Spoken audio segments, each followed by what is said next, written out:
বাগদাদের সেই সন্ধ্যাগুলো যেখানে আজানের আওয়াজ আর বাজারের কোলাহল এক অদ্ভুত শান্তি এনে দিত। আজ এক ব্যক্তির জন্য একাকিত্বের বেশ্য পেশ করছিল। তার নাম হামিদ, যে একসময় নিজের শহরের একজন নামকরা ব্যবসায়ী ছিল। কিন্তু সময়ের পালা বদলে আজ তাকে এমন এক পরিস্থিতিতে এনে দাঁড় করিয়েছে যেখানে তার পকেটে কয়েকটি মুদ্রা ছাড়া আর কিছু ছিল না, আর হৃদয়ে ছিল শুধু আল্লাহর ভয় আর বিশ্বাস। তার ঘরের অবস্থা ছিল এমন যে বাচ্চারা ক্ষুধায় কাঁদছিল, আর স্ত্রীর চোখে আশার প্রদীপ মিটমিট করে জ্বলেও প্রায় নিভে যাওয়ার পথে ছিল।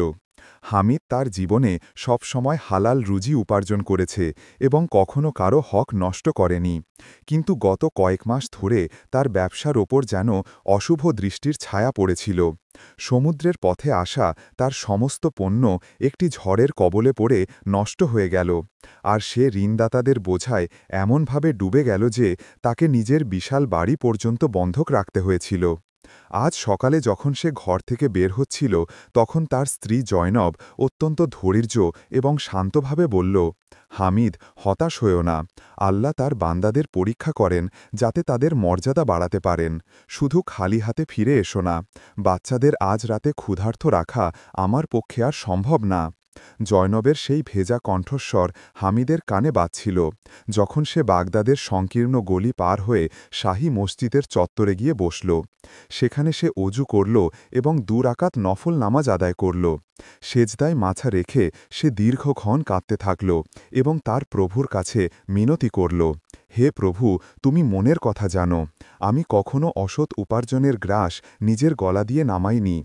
আজ আমার সম্মান তোমার হাতে, আমাকে কারো কাছে হাত পাতা থেকে রক্ষা করো। নামাজ শেষে যখন সে মসজিদ থেকে বের হল, তখন সূর্য ডুবছিল এবং আকাশে লাল আভা ছড়িয়ে পড়েছিল। তার পা ছিল ভারী। সে বুঝতে পারছিল না যে সে কোথায় যাবে এবং কার কাছে সাহায্য চাইবে। সে জানত যে শহরের ধনী ব্যবসায়ী এবং ধনী লোকেরা এখন তাকে ঘৃণার দৃষ্টিতে দেখে, কারণ দুনিয়ার মানুষের রীতি এমনই যে যখন মানুষের পকেট খালি হয়ে যায় তখন লোকে সালামের জবাব দেওয়াও পছন্দ করে না। চলতে চলতে সে শহরের পুরনো বাজারের সেই অংশে পৌঁছাল যেখানে এখন নিস্তব্ধতা বিরাজ করছিল। সেখানে একটি ভাঙাচোরা পান্থশালার বাইরে এক বৃদ্ধ ফকির বসেছিলেন, যিনি প্রতিটি পথচারীকে আশীর্বাদ দিচ্ছিলেন। হামিদের পকেটে শুধু একটি নকল মুদ্রা বাকি ছিল। সে ভাবল, এই মুদ্রা আমার কি কাজে আসবে? হয়তো এই ফকিরের আশীর্বাদ আমার ভাগ্য বদলে দিতে পারে। সে সেই শেষ মুদ্রাটি ফকিরের বাটিতে ফেলে দিল। ফকির মাথা তুলে হামিদের দিকে তাকালেন। তার চোখে এক অদ্ভুত দ্যুতি ছিল। তিনি বললেন, বেটা, তুমি যা দিলে তা দান নয়, বরং তোমার পরীক্ষার শুরু। যাও, আল্লাহ তোমার নিয়তের এমন প্রতিফল দেবেন যা তুমি কখনো ভাবনি। শুধু মনে রেখো, যখন অন্ধকার গভীর হয় তখন সকাল কাছে আসে। হামিদ এগিয়ে গেল, কিন্তু তার মন তখনও ভারী ছিল, কারণ বাড়িতে ক্ষুধা তার জন্য অপেক্ষা করছিল। সে শহর থেকে বাইরে যাওয়ার রাস্তায় গেল যেখানে একটি পুরনো কুঁয়ো ছিল। সে ভাবল যে সেখানে বসে কিছুক্ষণ নিঃশব্দে চিন্তা করবে। কুঁয়োর কাছে পৌঁছে সে দেখল যে সেখানে একটি অরক্ষিত ঘোড়া দাঁড়িয়ে আছে, যার জিনের ওপর একটি ভারী চামড়ার থলে ঝুলছিল। আশপাশে দূরে দূরে কোনো মানুষ দেখা যাচ্ছিল না। হামিদ এদিক ওদিক তাকালো, আওয়াজও দিল, কেউ আছেন? এই ঘোড়াটা কার? কিন্তু নীরবতা ছাড়া কোনো জবাব এলো না। ঘোড়াটাকে তৃষ্ণার্ত মনে হচ্ছিল এবং সে অস্থিরভাবে মাটিতে খুর মারছিল। হামিদ সৎ কাজ করার আগ্রহ দেখিয়ে কুয়ো থেকে জল তুলল এবং ঘোড়াকে পান করাল। যখন ঘোড়াটি জল পান করল, তখন হামিদের চোখ সেই থলেটির ওপর পড়ল যা জিন থেকে ঝুলছিল। থলের মুখটা একটু খোলা ছিল এবং তার মধ্যে থেকে সোনার মোহরগুলোর ঝিলিক দেখা যাচ্ছিল। হামিদের বুক জোরে ধরফর করে উঠল। সে কাঁপানো হাতে থলেটা দেখল। সেটা দামি রত্ন এবং হাজার হাজার দিনারে ভরা ছিল। এত সম্পদ যে তার 7 প্রজন্ম বসে খেতে পারত। এত টাকা যে সে নিজের সব ঋণ শোধ করতে পারত, নিজের বিশাল বাড়ি ফেরত নিতে পারত এবং পুনরায় বাগদাদের সবচেয়ে বড় ব্যবসায়ী হতে পারত। শয়তান সঙ্গে সঙ্গে তার মনে প্রলোভন দিল, হামিদ, এটা তো আল্লাহর পক্ষ থেকে সাহায্য। তুমি মসজিদে মিনতি চেয়েছিলে, আর দেখো, অদৃশ্যের পক্ষ থেকে এই গুপ্তধন পেয়ে গেলে। এটা তুলে নাও এবং নিজের দারিদ্র্য চিরদিনের জন্য দূর করে দাও। এখানে কেউ দেখছে না। হামিদের হাত থলের দিকে বাড়ল। তার চোখের সামনে তার ক্ষুধার্ত বাচ্চাদের মুখ ভেসে উঠল। স্ত্রীর হতাশ দৃষ্টি মনে পড়ল। সে ভাবতে লাগল, যদি আমি এটা নিয়ে নিই তাহলে তাদের সব কষ্ট এখনই এই মুহূর্তে শেষ হয়ে যাবে। কিন্তু ঠিক তখনই তার কানে তার বাবার সেই উপদেশ প্রতিধ্বনিত হল, যা তিনি মৃত্যুর সময় বলেছিলেন, বেটা, ক্ষুধা সহ্য করে নিও, কিন্তু হারামের গ্রাস খেও না। হারামের উপার্জন শরীরকে তো পুষ্টি দিতে পারে, কিন্তু আত্মাকে মেরে ফেলে। হামিদ সেখানেই থেমে গেল। তার ভেতরে এক যুদ্ধ শুরু হয়ে গেল। একদিকে অঢেল ধনসম্পদ এবং অন্যদিকে তার ঈমান ও আল্লাহর ভয়। সে ঘেমে গেল। নফস বলছিল, এটা চুরি নয়, এটা অরক্ষিত ধন। বিবেক চিৎকার করছিল, এটা আমানত, আর আমানতের খেয়ানত মুমিনের কাজ নয়। অবশেষে সে একটি গভীর শ্বাস নিল এবং তার লোভী হাত ফিরিয়ে নিল। সে স্থির করল যে সে এই সম্পদে হাত দেবে না, বরং তের মালিককে খুঁজবে। কিন্তু মালিককে খুঁজবে কিভাবে? এখানে তো কেউ ছিল না। তখনই তার মনে হল যে হয়তো ঘোড়ার মালিক কোনো বিপদে পড়েছেন। সে সিদ্ধান্ত নিল যে সে সেখানেই অপেক্ষা করবে। রাত গভীর হতে লাগল, ঠান্ডা বাতাস বইতে লাগল। হামিদ পুয়োর ধারে বসে পড়ল এবং ঘোড়ার লাগাম ধরে রাখল।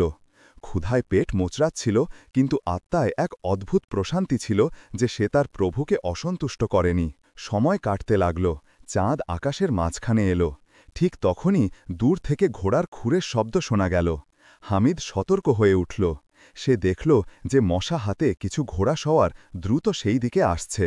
তাদের চেহারায় ভয় স্পষ্ট দেখা যাচ্ছিল। তাদের মধ্যে রাজকীয় পোশাক পরা এক প্রভাবশালী ব্যক্তি ঘোড়া থেকে নামলেন এবং হামিদের পাশে দাঁড়িয়ে থাকা ঘোড়াটিকে চিনতে পারলেন। তিনি দৌড়ে এলেন এবং থলেটি নেড়ে দেখলেন। যখন তিনি দেখলেন যে একটি দিনারও কম নেই, তখন তার চোখ বিস্ময় এবং আনন্দে ভরে গেল। সেই ব্যক্তিটি প্রতিবেশী রাজ্যের উজির ছিলেন, যিনি খলিফার সাথে দেখা করতে বাগদাদ এসেছিলেন। উজির জিজ্ঞেস করলেন, হে ব্যক্তি, তুমি কে? এই ঘোড়া তুমি কিভাবে পেলে? তুমি কি থলে খুলেছিলে? হামিদ আদবের সাথে মাথা নত করে বলল, হুজুর, আমি এক দুর্ভাগা ব্যবসায়ী, যাকে সময় ফকির বানিয়ে দিয়েছে। এই ঘোড়াটিকে আমি এখানে অরক্ষিত অবস্থায় পেলাম। এটি তৃষ্ণার্থ ছিল, আমি একে জল পান করালাম। থলের ব্যাপারে বলতে গেলে আমার প্রয়োজন আমাকে প্রলুব্ধ করছিল। আমার বাচ্চারা ক্ষুধার্ত, কিন্তু আমার ঈমান আমাকে অনুমতি দেয়নি যে আমি অন্যের সম্পদে হাত দিই। এই জন্য আমি এর মালিকের জন্য অপেক্ষা করছিলাম। উজির কিছুক্ষণের জন্য থমকে গেলেন। এমন দারিদ্র্যের মধ্যে এত বড় সততা তিনি কখনো দেখেননি। উজির বললেন, হে নেক মানুষ, তুমি জানো না যে তুমি কি করেছ? এই থলের মধ্যে আমার রাজ্যের গুরুত্বপূর্ণ ধনভাণ্ডার ছিল। এটা যদি হারিয়ে যেত তাহলে আমার জান নিয়ে টানাটানি পড়ত। কিন্তু তোমার সততা শুধু আমার সম্পদই নয়, আমার ঈমানও রক্ষা করেছে। উজির তার কোমর থেকে একটি থলি বের করলেন, যার মধ্যে ১০০ দিনার ছিল। হামিদের দিকে বাড়িয়ে দিয়ে বললেন, এটা তোমার সততার সামান্য পুরস্কার। এটা রেখে দাও এবং নিজের বাচ্চাদের জন্য খাবার নিয়ে যাও। হামিদ থলি নিতে অস্বীকার করল। জনাব, আমি এই কাজ পুরস্কারের জন্য নয়, আল্লাহর সন্তুষ্টির জন্য করেছি। যদি আমি এর মূল্য নিই তাহলে আমার নেকি নষ্ট হয়ে যাবে। উজির আরও মুগ্ধ হলেন। তিনি বললেন, ঠিক আছে, পুরস্কার নিও না, কিন্তু তুমি কি আমার সাথে খলিফার দরবারে চলবে? হয়তো সেখানে আল্লাহ তোমার জন্য অন্য কোনো দরজা খুলে দেবেন। হামিদ কিছুক্ষণ ভাবল, তারপর সম্মতি জানাল। সে জানত না যে সামনে কি অপেক্ষা করছে। শুধু এই বিশ্বাস ছিল যে আল্লাহ তার সততার মান রেখেছেন এবং হয়তো এই পথই তার পরীক্ষার শেষ হওয়ার কারণ হবে। সে উজিরের সাথে রওনা দিল, কিন্তু তার মন তখনও ঘরে ছিল, যেখানে জয়নব আর বাচ্চারা তার অপেক্ষা করছিল। সে কি জানত যে এটা তো কেবল শুরু সেই সফরের, যা তার জীবনের পুরো গল্প বদলে দিতে যাচ্ছিল। এক এমন সফর যেখানে প্রতিটি পদক্ষেপে তার বিশ্বাসের পরীক্ষা হতে যাচ্ছিল। হামিদ উজিরের ঘোড়ার পাশাপাশি হেঁটে যাচ্ছিল। তার মনে তখনও ঘরের নিঃসঙ্গতা এবং বাচ্চাদের ক্ষুধার ভয় এক ঘায়ের মতো বিরাজ করছিল। কিন্তু পাগুলো অজান্তেই শাহী মহলের দিকে বাড়ছিল। উজির তাকে আশ্বস্ত করে বলেছিলেন, ভয় পেও না, আল্লাহ ধৈর্যশীলদের সাথে আছেন। এই বিশ্বাসের রশি ধরে সে বাগদাদের সেই প্রশস্ত এবং আলো ঝলমলে রাস্তায় এসে পৌঁছাল, যেখানে সাধারণ মানুষের চলাচলও কষ্টকর ছিল। শাহী মহল অর্থাৎ খিলাফতের বিশাল দরজায় পৌঁছে পাহারাদাররা তাদের বর্ষা খাড়া করল। তাদের দৃষ্টি হামিদের ছেঁড়া পুরনো পোশাক এবং ধুলোমাখা মুখে স্থির ছিল। কিন্তু যেই না তারা উজিরকে চিনতে পারল, তারা আদবের সাথে ঝুঁকে গেল এবং রাস্তা ছেড়ে দিল। হামিদ তার জীবনে প্রথমবারের মতো শাহী মহলের এই ঐশ্বর্য দেখল। দেয়ালে জ্বলন্ত মশালগুলো রাতকে দিন করে দিচ্ছিল এবং বাতাসে আতর আর ধূপের সুগন্ধ ছড়ানো ছিল। কিন্তু হামিদের চোখে এই দৃশ্যগুলোর জন্য কোনো জায়গা ছিল না, কারণ সে চারদিকে শুধু তার নিষ্পাপ বাচ্চাদের মলিন মুখ দেখতে পাচ্ছিল, যারা হয়তো এই মুহূর্তে দরজার শব্দে কান পেতে বসে আছে যে বাবা কিছু নিয়ে আসবেন। সে এই চিন্তায় বিভোর ছিল যে উজির তাকে নিয়ে বিশেষ সভাকক্ষে প্রবেশ করল, যেখানে খলিফা তার সিংহাসনে আলোকিত করে বসেছিলেন। দরবার লোকে লোকারণ্য ছিল। বড় বড় অভিজাতবর্গ, পণ্ডিতবর্গ এবং সেনাপতিরা যার যার আসনে বিরাজমান ছিলেন। উজির এগিয়ে গিয়ে খলিফাকে সালাম জানালেন এবং তারপর হামিদের দিকে ইশারা করে পুরো কাহিনী বর্ণনা করলেন যে কিভাবে এই গরিব ব্যক্তিটি জঙ্গলের নির্জনে, যেখানে কেউ দেখার ছিল না, লাখ লাখ দিনারে ভরা থলের রক্ষা করেছে এবং তার তীব্র অভাব থাকা সত্ত্বেও তার মধ্যে থেকে একটি কণাও কম হতে দেয়নি। খলিফা মনোযোগ দিয়ে হামিদের দিকে তাকালেন। হামিদের মাথা নিচু ছিল, হাত বাঁধা ছিল এবং তার অবস্থা চিৎকার করে তার দারিদ্র্যের সাক্ষ্য দিচ্ছিল। খলিফা তার ভারী এবং প্রভাবশালী কণ্ঠে জিজ্ঞেস করলেন, হে ব্যক্তি, তোমার কি জানা ছিল না যে সেই থলের মধ্যে এত সম্পদ ছিল যে তুমি সারা জীবন বিলাসিতায় কাটাতে পারতে? কোন জিনিস তোমাকে থামালো? হামিদ ভেজা চোখের পাতা তুলে তাকালো এবং কম্পিত কণ্ঠে নিবেদন করল, হে মুমিনদের নেতা, জানা তো ছিল, এবং সত্যি বলতে কি আমার নফস আমাকে অনেক প্রলুব্ধ করেছিল, কারণ আমার ঘরে ৩ দিন ধরে চুলো জ্বলেনি। কিন্তু আমার বাবার সেই কথা মনে পড়ে গেল যে দুনিয়ার ক্ষুধা শুধু পেটকে কষ্ট দেয়, কিন্তু হারামের দৌলত ঈমানকে জ্বালিয়ে দেয়। আমি আমার প্রভুর সামনে লজ্জিত হয়ে দাঁড়াতে চাইনি। হামিদের এই জবাব শুনে পুরো দরবারে নীরবতা নেমে এলো। প্রতিটি মুখ বিস্ময়ে কঠিন হয়ে গেল যে এই যুগেও এমন ঈমান বেঁচে আছে। উজির বললেন, হুজুর, এই ব্যক্তি শুধু ঈমানদার নয়, স্বাভিমানীয়। সে আমার দেওয়া পুরস্কারও ফিরিয়ে দিয়েছে। এই শুনে দরবারের এক কোণ থেকে এক দরবারি, যার চোখে হিংসার স্ফুলিঙ্গ ছিল, উঠে দাঁড়াল এবং ব্যঙ্গাত্মক সুরে বলল, মাফ করবেন হুজুর, কিন্তু এই কথা গলায় দিয়ে নামে না। হতে পারে এই ব্যক্তি কোনো চাল চালছে যাতে আপনার বিশ্বাস জিতে কোনো বড় সুযোগ নিতে পারে, অথবা হয়তো সে আগেই কিছু দামি মুক্ত সরিয়ে নিয়েছে এবং বাকি থলে ফেরত দিচ্ছে যাতে সুনামও পেতে পারে। তার এই কথা শুনে হামিদের হৃদয়ে যেন ছুরি চলে গেল। সে চিৎকার করে উঠল, না, এটা মিথ্যা, খোদা সাক্ষী, আমি থলের দড়ি পর্যন্ত খুলিনি, এটা আমার ওপর পুরোপুরি অপবাদ। খলিফা হাত তুলে গোলমাল থামিয়ে দিলেন। তিনি মানুষের স্বভাব চিনতে পারদর্শী ছিলেন। তিনি অনুভব করলেন যে হামিদ সত্যি বলছে, কিন্তু তার পরীক্ষা সম্পূর্ণ করা জরুরি ছিল, অথবা হয়তো তার জ্ঞানের মধ্যে অন্য কোনো গোপন রহস্য লুকিয়েছিল। খলিফা হুকুম দিলেন, এই মামলার তদন্ত জরুরি। যতক্ষণ না আমরা সন্তুষ্ট হচ্ছি এই ব্যক্তি আজ রাত আমাদের শাহী মেহমানখানায় থাকবে। তার সব প্রয়োজন দেখাশোনা করা হবে, কিন্তু তাকে বাইরে যাওয়ার অনুমতি দেওয়া হবে না। এই হুকুম শুনে হামিদের পায়ের তলা থেকে মাটি সরে গেল। সে মিনতি করে বলল, দোহাই হে মুমিনদের নেতা, আমাকে বন্দী করে নিন, কিন্তু আমাকে শুধু একবার বাড়ি যেতে দিন। আমার স্ত্রী বাচ্চারা ক্ষুধার্ত, তারা আমার অপেক্ষা করছে, আমি তাদের খাবার দিয়ে ফিরে আসব। কিন্তু রাজকীয় হুকুম ছিল অটল। খলিফা কঠোরভাবে বললেন, আমাদের হুকুম পাথরের লিখন। যদি তুমি সত্যি হও তাহলে আল্লাহ তোমার পরিবারকে রক্ষা করবেন। ধৈর্য ধরো, সকাল পর্যন্ত অপেক্ষা করো। সিপাহীরা হামিদকে ঘিরে নিল এবং দরবার থেকে বাইরে নিয়ে যেতে লাগল। হামিদ বারবার উজিরের দিকে তাকাচ্ছিল, যিনি তাকে এখানে আনার জন্য জোর করেছিলেন। কিন্তু উজিরও খলিফার সামনে অসহায় ছিলেন। হামিদকে এক আলিঙ্গান ঘরে নিয়ে যাওয়া হলো। সেখানে রেশমি বিছানা ছিল, সুস্বাদু খাবার ছিল, ফলমূলের স্তূপ, ভুনা মাংস, শরবত, সব কিছু। ক্ষুধায় তার শরীর কাঁপছিল, কিন্তু যেই না সে এক গ্রাস তুলল, বাচ্চাদের ক্ষুধার্ত মুখ মনে পড়ে গেল। সেই লোকমা তার গলায় কাঁটার মতো আটকে গেল। হামিদ খাবার ছেড়ে দিল, নামাজের পাটি বিছাল এবং তার প্রভুর সামনে দাঁড়িয়ে গেল।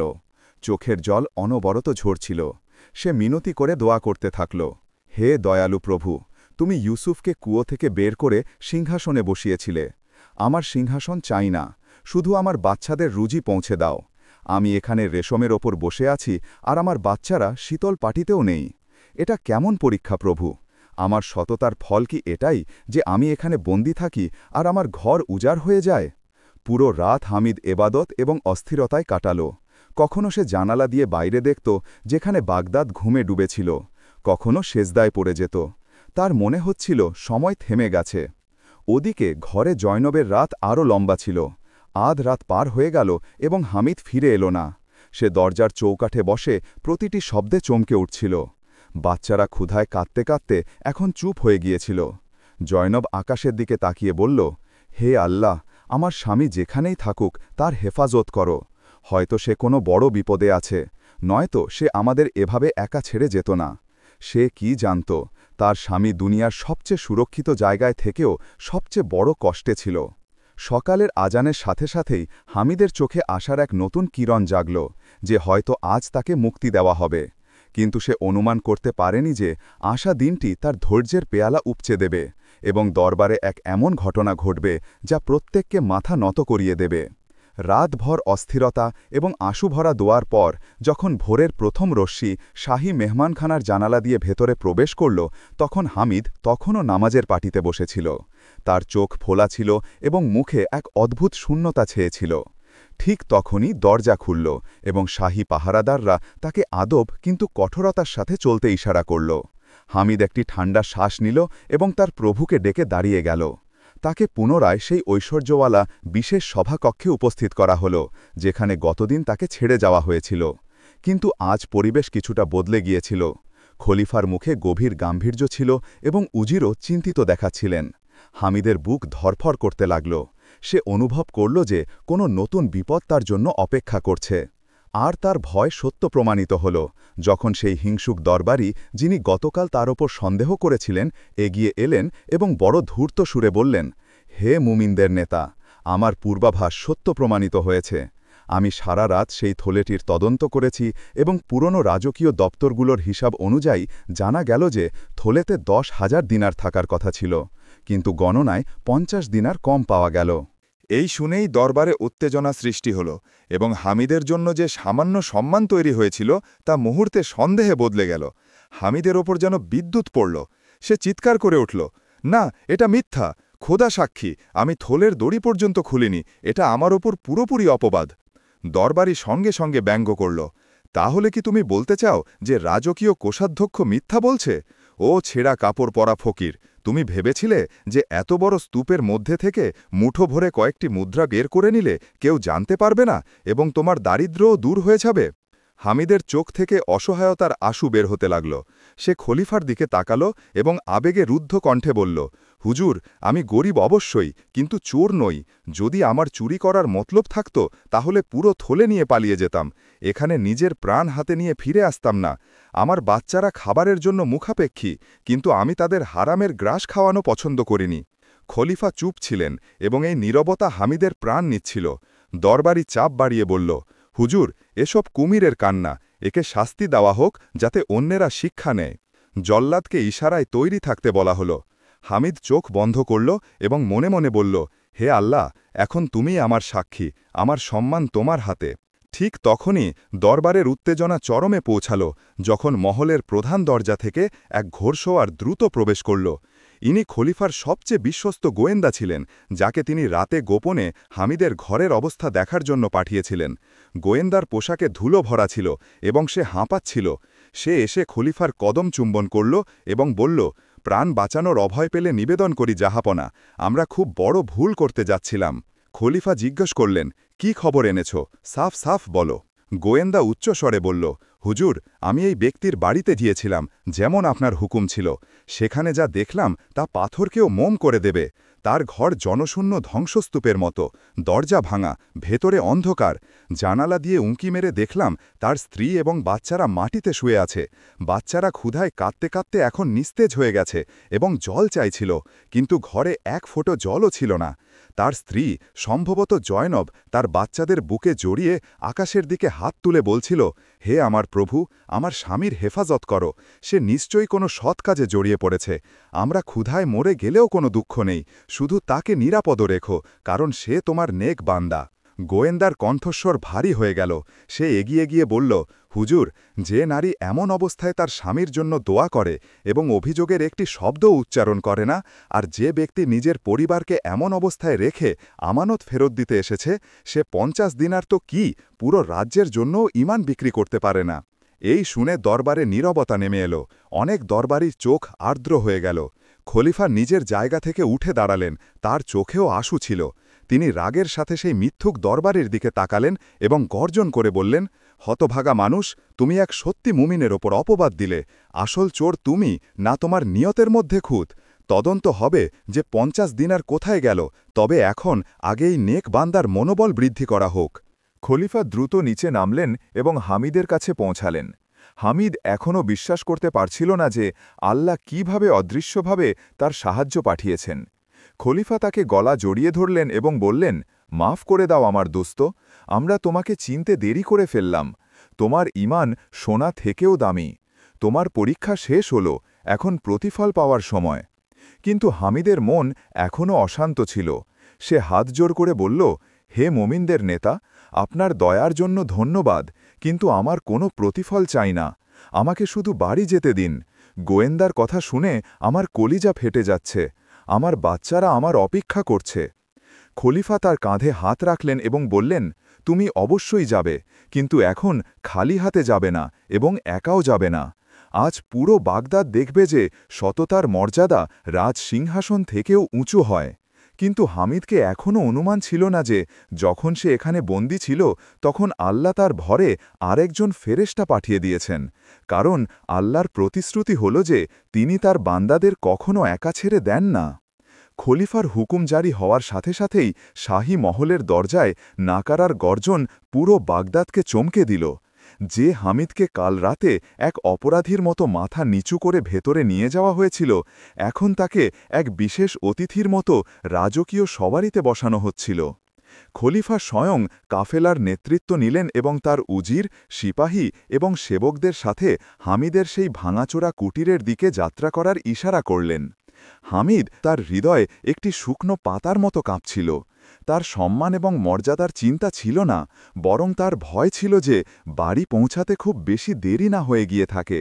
হয়তো ক্ষুধা তার বাচ্চাদের শ্বাস কেড়ে নিয়েছে। রাস্তা জুড়ে সে হাত কচলাতে থাকল এবং ঠোঁটে দোয়ার জপ চলতে থাকল। ওদিকে রাজকীয় কাফেলা যখন শহরের ধনী এলাকাগুলো পার হয়ে সংকীর্ণ এবং গরিব বস্তিগুলোতে প্রবেশ করল, তখন লোকেরা তাদের ছাদ এবং জানলা থেকে এই দৃশ্য দেখে আশ্চর্য হয়ে গেল। তারা কখনো ভাবেনি যে বাগদাদের শাসক এই ধুলো ভরা রাস্তায় পা রাখবেন, তাও আবার হামিদের মতো জীর্ণ অবস্থা মানুষের জন্য। যখন এই জমকালো মিছিল হামিদের গলির মোড়ে পৌঁছাল, তখন সেখানে এক অদ্ভুত নীরবতা ছেয়েছিল। হামিদ অস্থিরভাবে রথ থেকে ঝাঁপ মারল এবং ঘরের দিকে দৌড়াল, কিন্তু দরজায় পৌঁছাতেই তার পা থেমে গেল। ঘরের ভেতর থেকে কান্নার নয়, বরং ধীর হাসি এবং খুশির আওয়াজ আসছিল। এবং সবচেয়ে আশ্চর্যের বিষয় ছিল যে আঙিনা থেকে তাজা খাবারের এমন মিষ্টি সুগন্ধ আসছিল যা রাজকীয় রান্নাঘরেও মিলত না। হামিদের মাথা ঘুরে গেল। তার মনে হল হয়তো ক্ষুধা এবং দুঃখের কারণে মাথা ভ্রম দেখতে শুরু করেছে। ভয়ে ভয়ে সে দরজা খুলল। ভেতরে দৃশ্য দেখে তার চোখ বড় হয়ে গেল। তার বাচ্চারা, যারা কাল ক্ষুধায় নিস্তেজ ছিল, এখন পরিষ্কার কাপড় পরে হাসতে হাসতে বসেছিল এবং খাওয়ার পাটিতে গরম রুটি, স্যুপ, খেজুর এবং দুধ সাজানো ছিল। জয়নব এক কোণে নামাজের পাটিতে সেজদায় ছিল, তবে এই আশু দুঃখের নয়, কৃতজ্ঞতার ছিল। বাচ্চারা দৌড়ে এসে তার সাথে জড়িয়ে ধরতেই ঘরে খুশির ঢেউ উঠল। হামিদ তোতলাতে তোতলাতে জিজ্ঞেস করল, জয়নব, এসব কি? এই খাবার, এই খুশি, তুমি কি কারো কাছ থেকে ঋণ নিয়েছ? জয়নব মাথা নাড়ল এবং আধ্যাত্মিক সুরে বলল, না হামিদ, আমি কোনো মানুষের কাছে হাত পাতিনি। রাত যখন তুমি ফিরে এলে না এবং বাচ্চাদের অবস্থা খারাপ হতে লাগল, আমি ভেঙে পড়ছিলাম। তখনই দরজায় টোকা পড়ল। বাইরে এক জ্যোতির্ময় চেহারার বৃদ্ধ দাঁড়িয়েছিলেন। তিনি বললেন, আমি হামিদের পুরনো ঋণ গ্রহীতা। তার সাথে দুটি খচ্চর ছিল, যার উপর শস্য এবং সামগ্রী বোঝাই ছিল। তিনি বললেন যে বছরের পর বছর আগে যখন তোমার ব্যবসা শীর্ষে ছিল, তুমি তাদের সাহায্য করেছিলে এবং টাকা নিতে অস্বীকার করেছিলে। এখন যখন তিনি জানতে পারলেন যে তোমার সময় খারাপ, তার বিবেক তাকে শান্তি দিচ্ছিল না।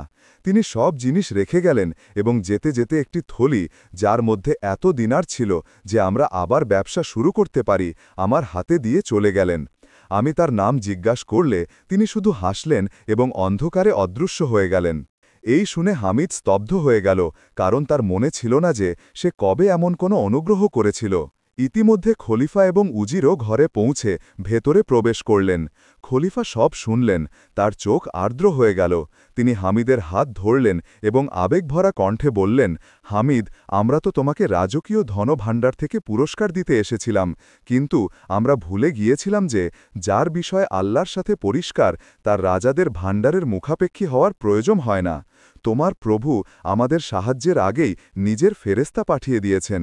সৎ কাজ কখনো নষ্ট হয় না, এমনকি তুমি যদি তাকে সমুদ্রেও ফেলে দাও। হামিদ আকাশের দিকে তাকিয়ে কৃতজ্ঞতা আদা করল এবং বলল, মালিক, তোমার দয়া আমার সম্মান রক্ষা করল। খলিফা সেই মুহূর্তেই ঘোষণা করলেন যে এই ঘটনা কেবল একটি কাকতালীয় নয়, বরং পুরো রাজ্যের জন্য শিক্ষা।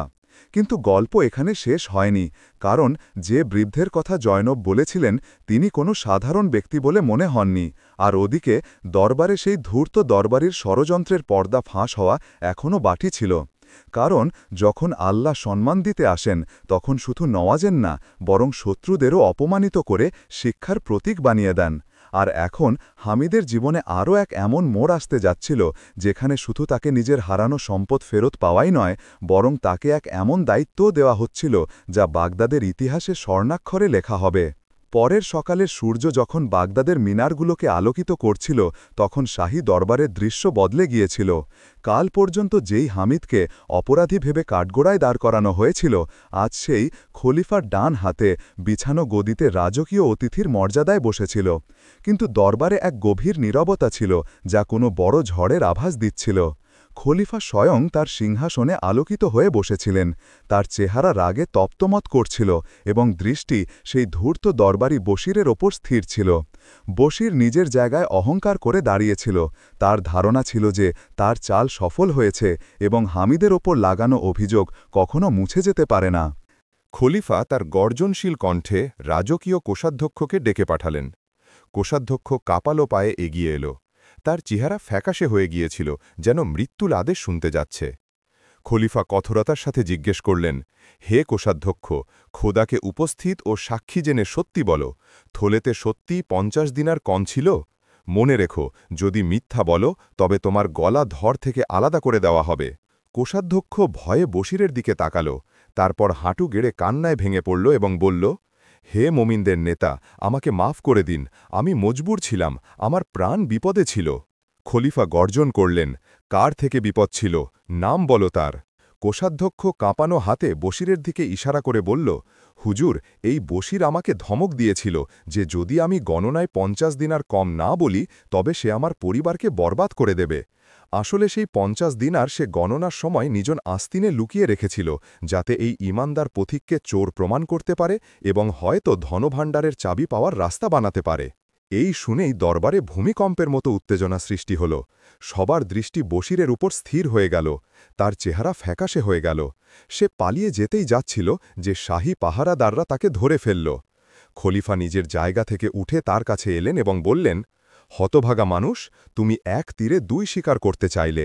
এক তো অনাথ এবং গরিবদের হক মারলে এবং দ্বিতীয়ত এক সৎ পথিকের সম্মান নষ্ট করলে। তোমার কি খবর নেই যে আল্লাহর লাঠি আওয়াজ করে না? তুমি হামিদকে অপমানিত করতে চেয়েছিলে, কিন্তু আজ সেই আল্লাহ তোমাকে সারা দুনিয়ার সামনে অপমানিত করছেন। সত্য সামনে ছিল এবং মিথ্যার পর্দা ছিঁড়ে গিয়েছিল। খলিফা রায় শোনালেন, এই বিশ্বাসঘাতককে মুখ কালো করে পুরো শহরে ঘোরানো হোক, তারপর একে অন্ধ কুঠুরিতে বন্দি করে দেওয়া হোক, যাতে আশা প্রজন্ম মনে রাখে যে হিংসা এবং মিথ্যার পরিণাম কি হয়। বশির মিনতি করতে লাগল, কিন্তু খলিফার মন পাথর হয়ে গিয়েছিল। ঠিক তখনই হামিদ, যে এতক্ষণ চুপ ছিল, উঠে আদবের সাথে বলল, হে মুমিনদের নেতা, যদি অনুমতি দেন তবে এই ব্যক্তি সম্পর্কে কিছু নিবেদন করি।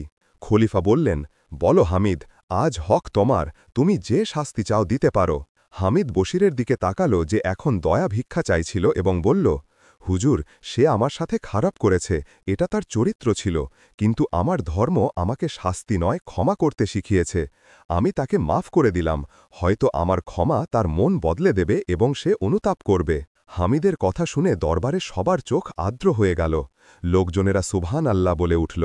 খলিফা ও হামিদ বললেন, হামিদ, তুমি আজ প্রমাণ করে দিলে যে তুমি শুধু সম্পদের আমানতদার নও, বরং নৈতিকতারও বাদশাহ। তারপর খলিফা এক ঐতিহাসিক ঘোষণা করলেন, লোকেরা সাক্ষী থেকো, আজ থেকে রাজকীয় ধনভাণ্ডারের দায়িত্ব এই বশিরের মতো ধূর্তের কাছ থেকে কেড়ে নিয়ে এই সৎ মানুষকে অর্পণ করা হচ্ছে। আজ থেকে এ রাজ্যের বিশেষ রক্ষক হবে। এর স্বাক্ষর ছাড়া ধনভাণ্ডার থেকে একটি দিরহামও বের হবে না।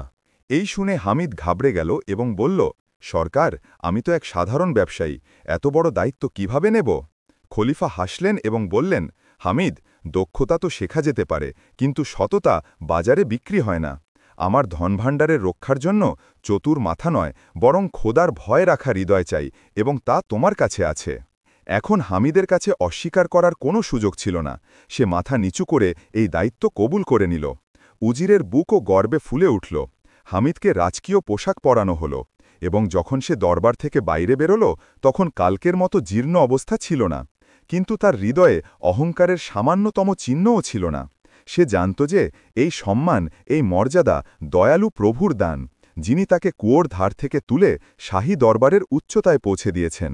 আকাশের দিকে তাকিয়ে সে কৃতজ্ঞতা আদা করল এবং ভাবল যে এখন তাকে সেই অজানা সাধকের সন্ধান করতে হবে, যিনি তার দুঃসময়ে তার বাচ্চাদের ক্ষুধা নিবৃত্তি করেছিলেন। কারণ গল্পের এক সূত্র এখনও সেই সাধকের সাথে জুড়ে ছিল, এবং হামিদ অনুভব করছিল যে তার সফর এখনও তার সবচেয়ে সুন্দর পরিণামের দিকে পৌঁছায়নি। সময়ের চাকা ঘুরল এবং বাগদাদ একটি নতুন যুগ দেখল। হামিদ এখন রাজ্যের বিশেষ রক্ষক ছিল। তার কাছে রাজকীয় ধনভাণ্ডারের চাবি ছিল এবং তার এক ইশারায় সম্পদের স্তূপ জমতে পারত।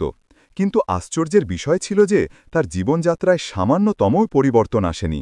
সে এখনও সেই সরলতায় থাকত, ছেঁড়া কাপড় পরা গরিবদের সাথে বসে খাবার খেত এবং প্রতিটি সাফল্যকে তার প্রভুর অনুগ্রহ মানত। কিন্তু তার মনের এক কোণে তখনও সেই অজানা সাধকের অনুসন্ধান চলছিল, যিনি তার অনুপস্থিতিতে তার ঘরের চুলো জ্বালিয়েছিলেন। একদিন জুমার নামাজের পর যখন হামিদ শাহী মসজিদ থেকে বাইরে বের হচ্ছিল, তখন তার দৃষ্টি সিঁড়িতে বসে থাকা এক জ্যোতির্ময় চেহারা সাধকের উপর পড়ল, যার কাপড় পুরনো ছিল কিন্তু কপালে ইবাদতের জ্যোতি চমকাচ্ছিল। হামিদের পা থেমে গেল। তার মনে পড়ল যে জয়নব যেই বৃদ্ধের কথা বলেছিলেন তার চেহারা ঠিক এমনই বর্ণনা করেছিলেন। সে অনায়াসেই সাধকের দিকে এগিয়ে গেল। সিপাহীরা সরাতে লাগল, তো হামিদ তাদের থামাল এবং ঝুঁকে সেই বৃদ্ধের হাত চুমন করল। সে আদবের সাথে জিজ্ঞেস করল, বাবা, আপনি কি আমাকে চিনতে পারেন? আমি হামিদ, যার ঘরে আপনি সেই কালো রাতে শস্য এবং দিনার নিয়ে এসেছিলেন এবং বলেছিলেন যে আপনি আমার পুরনো ঋণগ্রহীতা। সাধক তার স্বচ্ছ চোখ দিয়ে তাকে দেখলেন এবং আধ্যাত্মিক হাসির সাথে বললেন, বেটা হামিদ, আমি তোমাকে চিনি, কিন্তু তুমি এখনও সেই রহস্য বুঝতে পারোনি। সত্যি হল যে আমি তোমার কোনো পার্থিব ঋণগ্রহীতা ছিলাম না। আমি কখনো তোমার কাছ থেকে এক পয়সাও ধার নিইনি। এই শুনে হামিদ স্তব্ধ হয়ে গেল। সে জিজ্ঞাসা করল, তাহলে আপনি মিথ্যা কেন বললেন এবং আমাকে সাহায্য কেন করলেন? বৃদ্ধ তার কাঁধে হাত রাখলেন এবং যে রহস্য উন্মোচন করলেন তা সবার গায়ের লোম খাড়া করে দিল। তিনি বললেন, হে হামিদ, সেই রাতে যখন তুমি সেই জনশূন্য কুয়োর ধারে বসে তোমার তীব্র ক্ষুধা এবং অভাব থাকা সত্ত্বেও অন্যের আমানতের হেফাজত করছিলে, ঠিক সেই সময় আরশের মালিক আমার মনে ঐশী ইঙ্গিত দিলেন। আমাকে স্বপ্নে হুকুম হল যে আমার বান্দা হামিদ জঙ্গলে আমার হুকুমের পাহারা দিচ্ছে, তোমরা তার ঘরের পাহারা দাও। বেটা, মনে রেখো, যখন কোনো বান্দা আল্লাহর সন্তুষ্টির জন্য নিজের আকাঙ্ক্ষাগুলোকে কোরবানি করে এবং হারামকে প্রত্যাখ্যান করে, তখন আল্লাহ পুরো সৃষ্টি জগৎকে তার সাহায্যকারী মানিয়ে দেন। সেই ঋণ তোমার ছিল না, সেটা আল্লাহর প্রতিশ্রুতি ছিল যে যে আমার জন্য ত্যাগ করবে আমি তাকে তার চেয়েও উত্তম প্রদান করব। আমি তো শুধু সেই প্রতিশ্রুতি পূরণ করার মাধ্যম ছিলাম। এই শুনে হামিদের চোখ থেকে ঝর্ণার মতো আশু বইতে লাগল। সে অনুভব করল যে তার সততার আসল প্রতিফল না এই পদমর্যাদা ছিল, না সম্পদ, বরং এই আধ্যাত্মিক মর্যাদা ছিল যে আল্লাহ সরাসরি তার সাহায্যের ব্যবস্থা করেছেন। সেই সাধক আশীর্বাদ দিয়ে ভিড়ের মধ্যে অদৃশ্য হয়ে গেলেন, কিন্তু তার কথাগুলো চিরদিনের জন্য হামিদের হৃদয় খোদিত হয়ে গেল। সেই মুহূর্তেই হামিদ প্রতিজ্ঞা করল যে সে তার বাকি জীবন আল্লাহর সৃষ্টির সেবায় কাটাবে।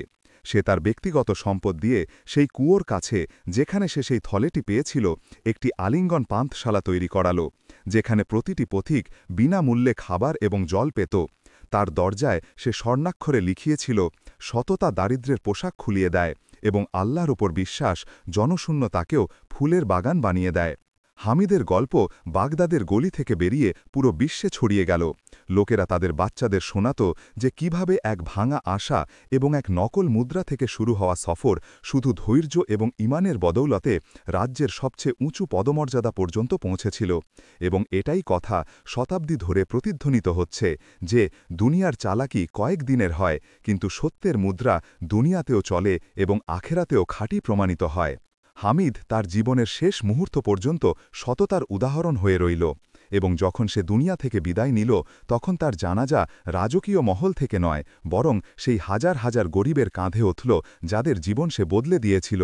নিঃসন্দেহে আল্লাহ যাকে চান সম্মান দেন এবং ধৈর্যশীলদের সাথে কখনো ছাড়েন না।